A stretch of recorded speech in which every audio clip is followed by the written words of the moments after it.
today we're testing cabs. We don't do that a lot, but today we're doing it because Luis Pereira,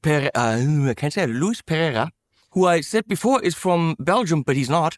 A different Pereira that I work with is from Belgium. He's from Portugal, and he came up with this Rawrawk Quasar cabinet. Interesting approach with, I'm going to say interesting results. And we'll check it out. So this is a 112 that clocks in at 629 plus VAT. I cannot tell you exactly what speaker is in there because I can't open it up in the back. The speaker goes in from the front. As you couldn't see that. You haven't even seen the product shots. Why don't we do all that stuff first? Let's take it out of the box. Speakers screeching, smoke in the air. Belgium made it danger to spare. 112 pounding, breaking the night. Rawrawk rolls with a growl so right. It's the beast, it's the bite. Rawrawk breaks the silence tight. White thunder rumble deep takes flight. Let it scream, let it ignite.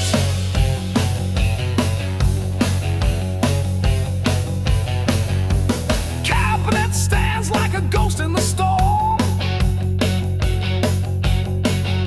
Edges worn, but a power reborn. So we got that out of the way. Let's go product shots, and then you see what I'm talking about. Speaker goes in from the front.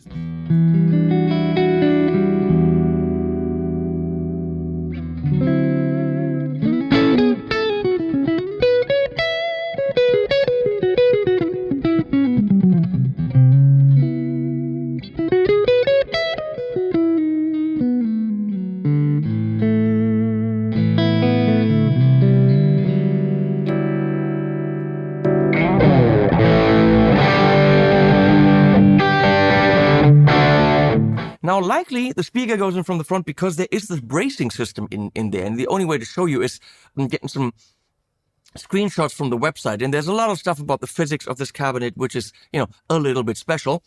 It is meant to be very, very stiff. And because of its stiffness, eliminate standing waves and typical resonances. Have they achieved that? I don't know yet.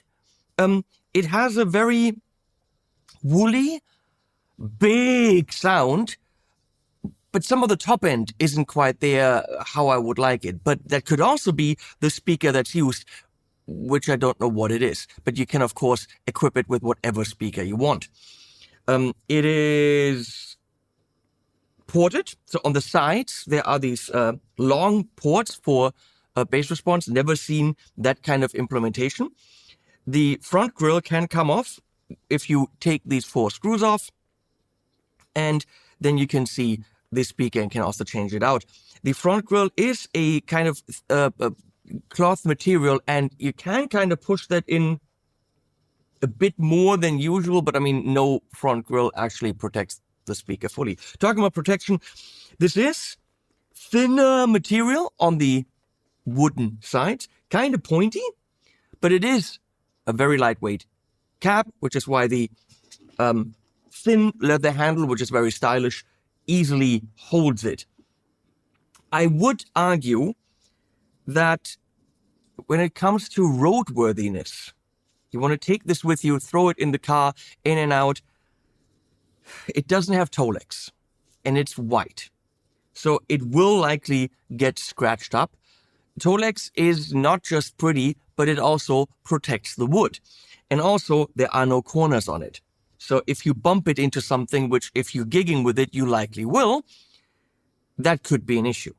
Now, if we look in the back, it has a speak-on style combo jack, which right now is being used for the 1/4 inch, but you could plug in a speak-on cable. Now, that doesn't make an awful lot of sense because no guitar amp actually has a speak-on output, but bass amps have it. And with the bass response that the Rawrawk Quasar cabinet has, I can absolutely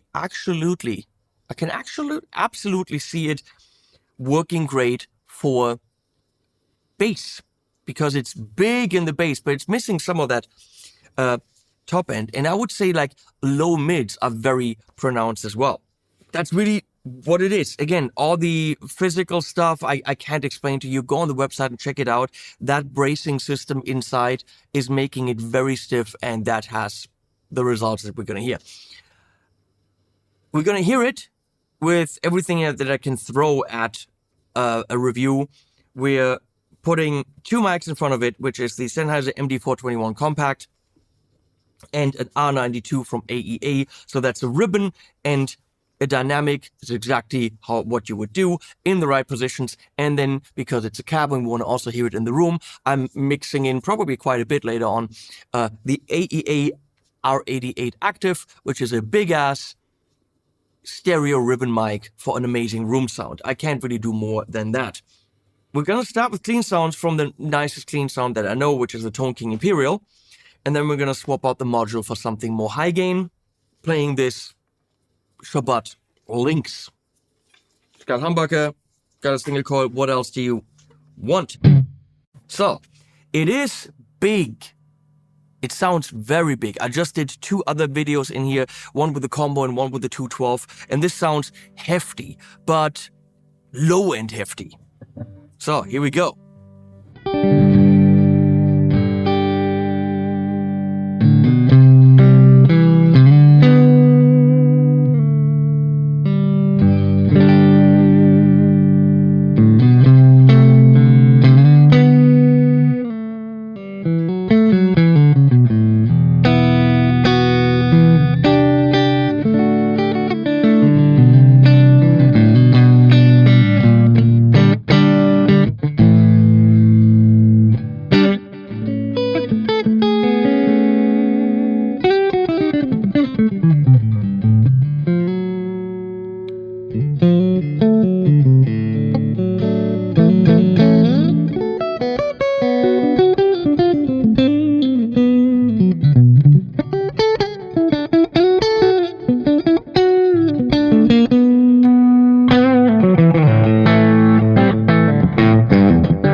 The fuzzing out, that's the amp.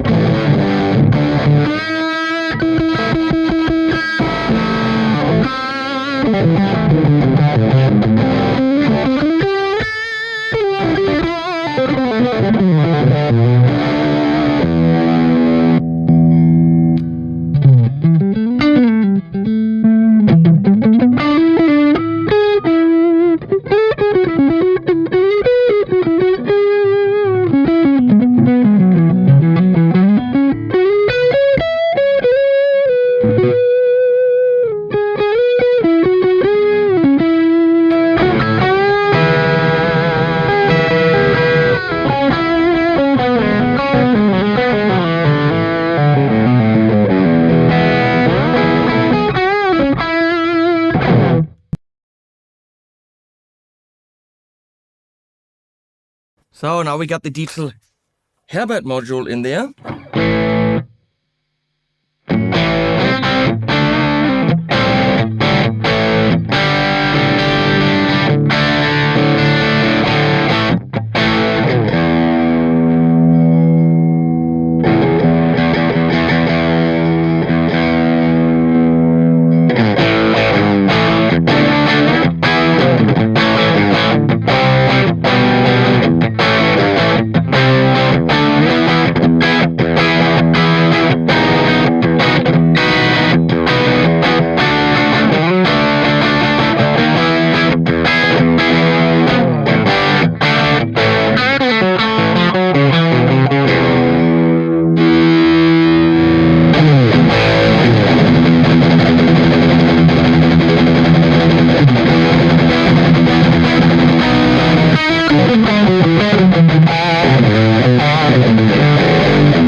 nicer with the Habit module than with the Imperial. It's got impact and it's got size. It sounds considerably larger and rounder in the low end than the size would make you believe. And it's not heavy. It's not the cheapest 112 by far. $629 plus VAT for 112, that's up there. It's not up there with the highest ones, but it is up there. But it's also, original design. I would make it less pretty and a bit more roadworthy with actual toe legs, which I know is a pain in the ass if you don't know how to do it. And even if you know how to do it, that's a pain in the ass. And corners, which makes it less stylish and less cool. It's very nice with the laser engraved back and all that stuff. However, to be roadworthy, you could have the at-home version and then the get beat up roadworthy version. That's what I would recommend to Lewis. I'm going to write him that, or you can actually watch this video, which he commissioned from me. So thank you for that. He first sent me the cap, said, check it out, see what you think, and then, we can make a video, which is what we're doing now. So I'll link below, and please support me and also him, but support me on the channel with a like and subscribe as you do on YouTube when you're kind. Please be kind. We need more of that in the world now. And I'll put links below as always, and animals at the end.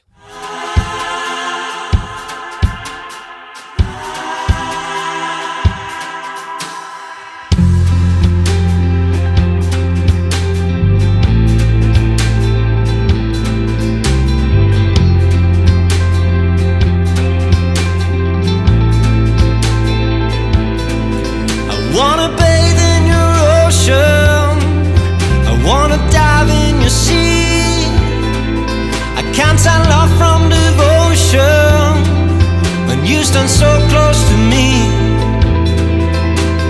Tell me the secret of your